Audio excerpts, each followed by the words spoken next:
Properties of liquid. आज जो property है वो है हमारे पास डिफ्यूजन।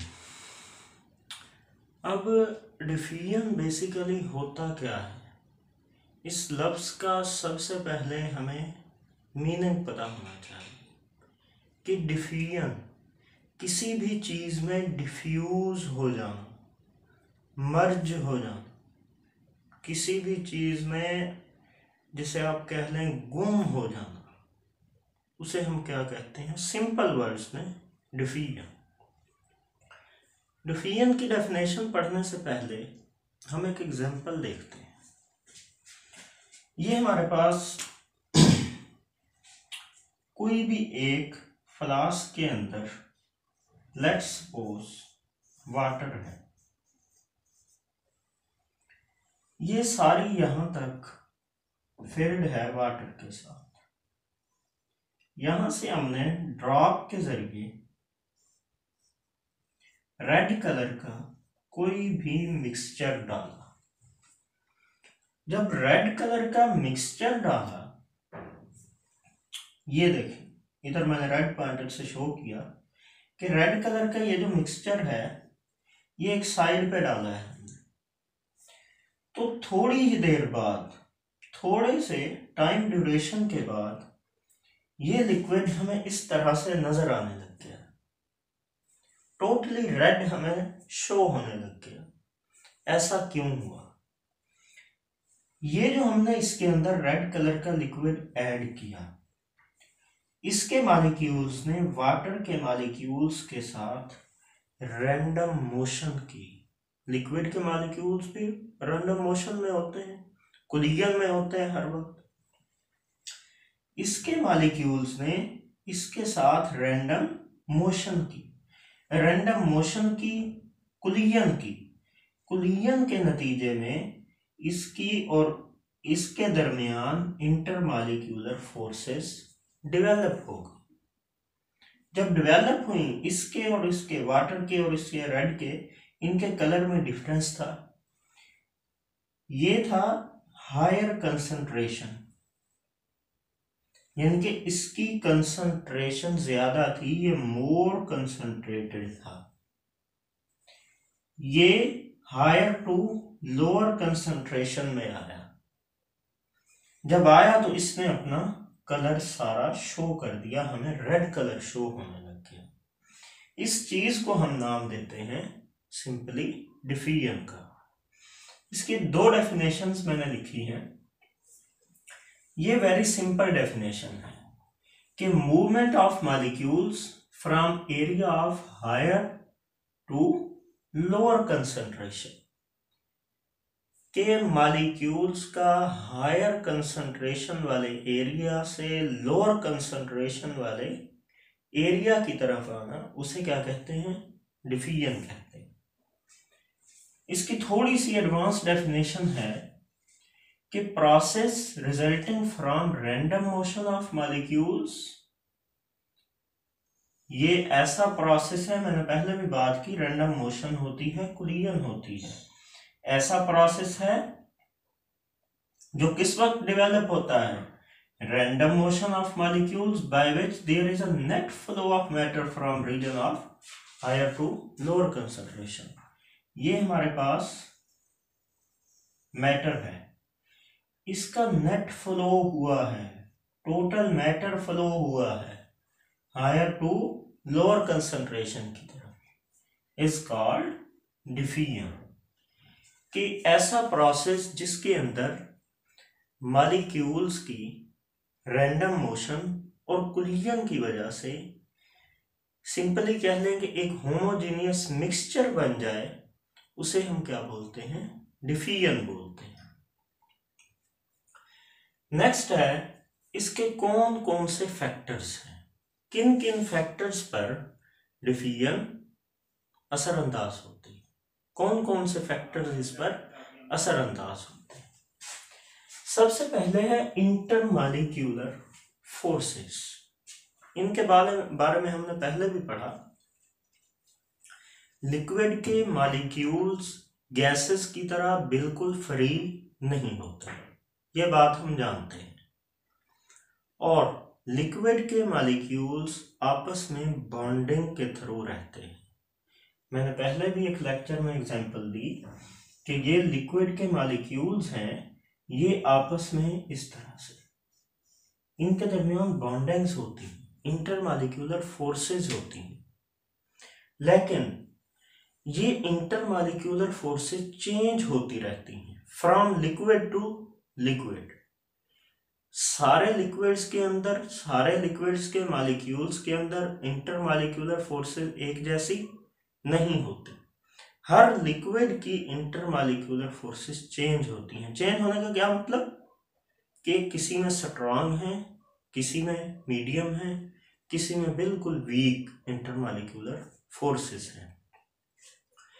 तो जिस लिक्विड की इंटरमॉलिक्यूलर फोर्सेस वीक होंगी वो जल्दी डिफ्यूज हो जाएगा। क्यों?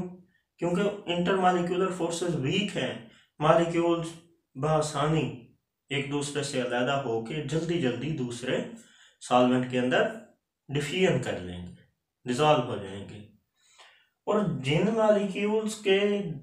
लिक्विड मॉलिक्यूल्स के दरमियान, जिन लिक्विड्स के अंदर इंटरमॉलिक्यूलर फोर्सेस स्ट्रांग होती हैं, उनकी डिफ्यूजन वीक होती है।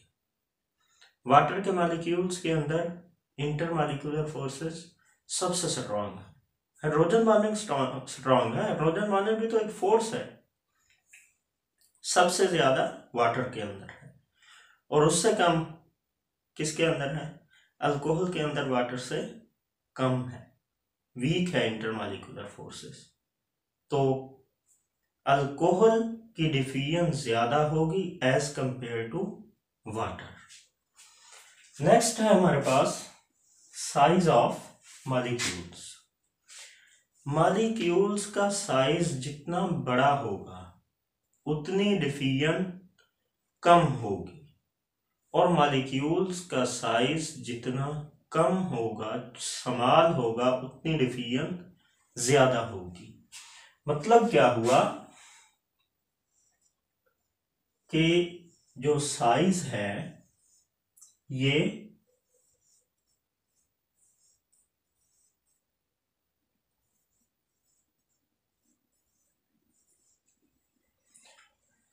डिफ्यूजन के इनवर्सली प्रोपोर्शनल होता है। कैसे? जितनी डिफ्यूजन ज्यादा होगी साइज उतना कम होगा, जितनी डिफ्यूजन कम होगी साइज उतना ज्यादा होगा।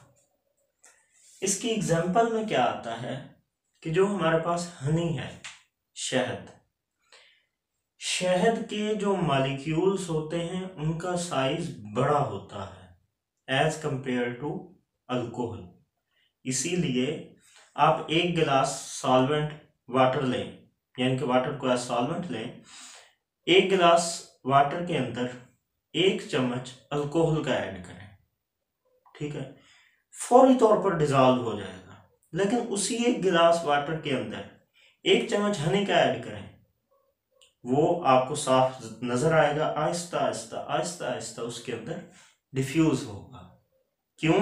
Due to large size of molecules in honey. तीसरा है शेप्स ऑफ मॉलिक्यूल्स।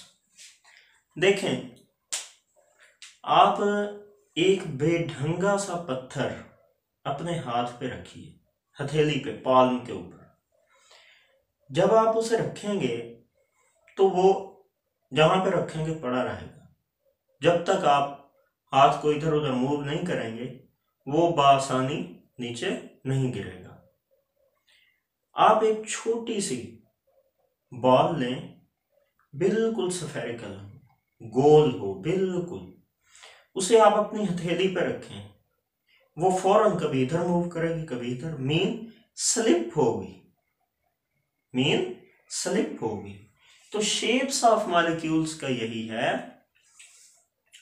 कि जिन मॉलिक्यूल्स की शेप गुड होगी, मतलब रेगुलर शेप होगी जिन मॉलिक्यूल्स की, वो तो लिक्विड के मॉलिक्यूल्स पे स्लिप होंगे और जल्दी जल्दी डिफ्यूज हो जाएंगे।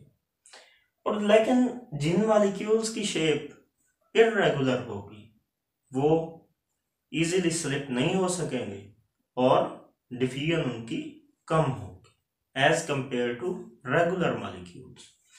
लास्ट है हमारे पास टेम्परेचर।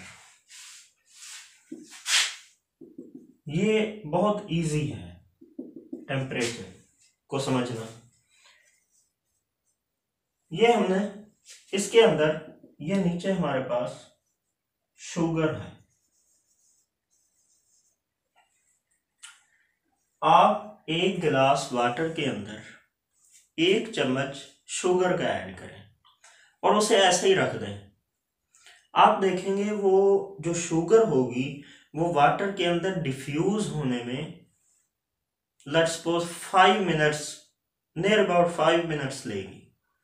लेकिन आप उसी एक गिलास के अंदर 1 चम्मच चीनी का डालें और नीचे से उसे हीट करें, आप देखेंगे विद इन हाफ मिनट वो वाटर के अंदर डिफ्यूज हो जाएगी। क्यों? क्योंकि टेम्परेचर ज्यादा होगा, लिक्विड के मॉलिक्यूल्स की काइनेटिक एनर्जी बढ़ेगी, मोशन बढ़ेगी और वो जो हमने शुगर ऐड की उसके मॉलिक्यूल्स के दरमियान जो इंटरमॉलिक्यूलर फोर्सेस होंगी वो वीक होंगी, क्योंकि टेम्परेचर देंगे, उसके मॉलिक्यूल्स जल्दी जल्दी रैंडम मोशन करेंगे और इसके साथ डिसॉल्व हो जाएंगे। इसीलिए टेम्परेचर जितना ज्यादा होगा, temperature is directly proportional to diffusion, कि टेम्परेचर जितना ज्यादा होगा डिफ्यूजन उतनी ज्यादा होगी, टेम्परेचर जितना कम होगा डिफ्यूजन उतनी कम होगी। ये था हमारा आज का टॉपिक, डिफ्यूजन।